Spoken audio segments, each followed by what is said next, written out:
Welcome to the Egyptian household.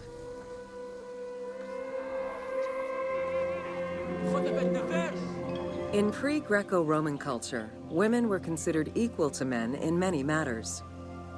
They owned property, testified in court, could divorce and inherit.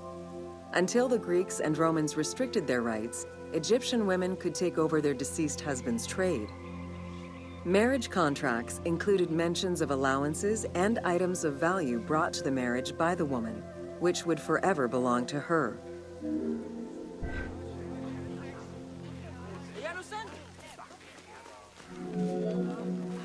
Certain professions were open only to women, such as weaving or professional mourning, while others were available to both genders, including working as servants for the rich households.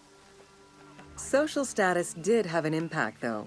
The higher in status, the easier it was to obtain education and access different professions.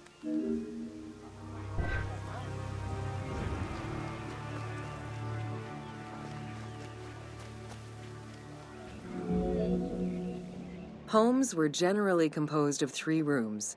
First, there was the entrance, furnished with a small bench of brick, probably intended for a statue and protective divinity. Then there was the ceremonial room, meant to receive guests. The last room was either a bedroom or kitchen. Furniture consisted of basic chairs, chests, and storage. Tables were not used for family dinners. Instead, each individual had a small table of their own.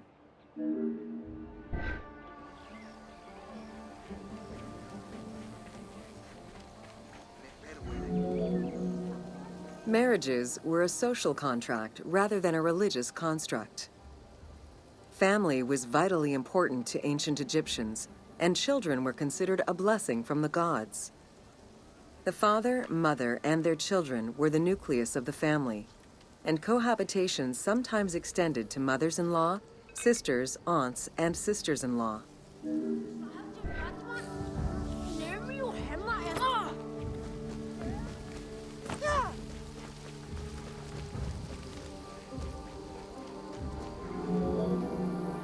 Status and wealth played a large role in the style and size of ancient Egyptian homes.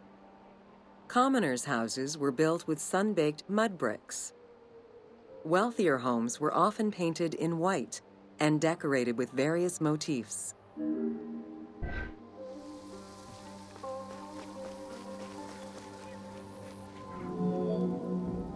Town officials and the rich lived in mansions with numerous rooms that were luxuriously decorated. Only temples and tombs meant to last for all eternity were built with stone.